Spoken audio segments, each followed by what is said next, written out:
and you just got discovered. You were in the right place at the right time. Yeah. Your story reminds me of how I got on this show. Okay.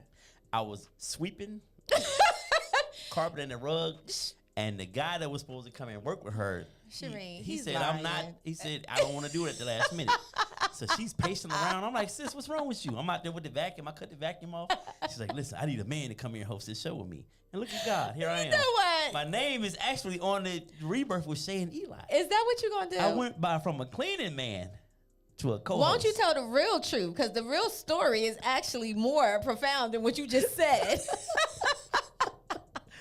That's the story we telling. Oh, whatever. Okay.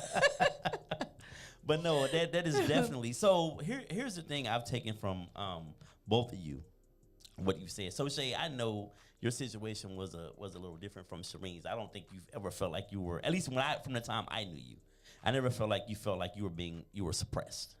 At least you didn't present that. At least you didn't present that. No.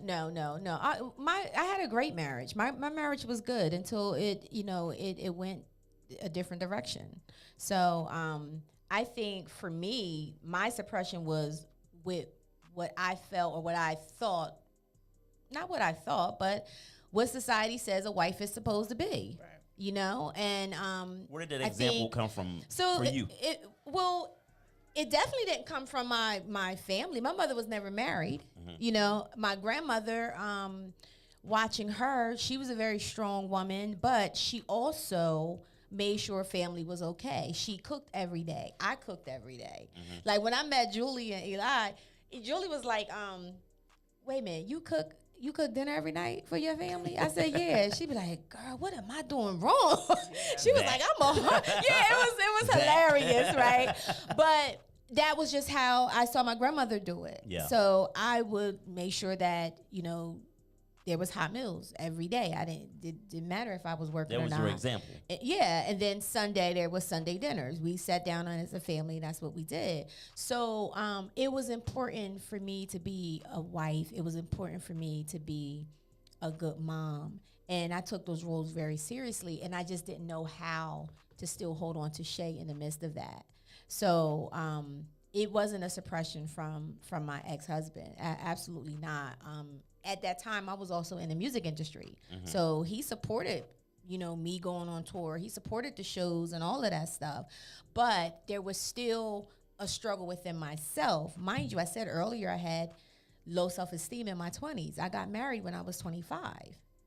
Wow. So, it was the struggle of, I have Shay, the person that's on stage singing, and then I got to be a wife and I got to be a mom. And back then I couldn't think I could do both, So having I had four music deals on the table. I have four on the table. And it's that, how things happen where it's like, okay, I got signed a couple of times and, this happened. And then it's just like, okay, this didn't pan out. And then, you're like, well,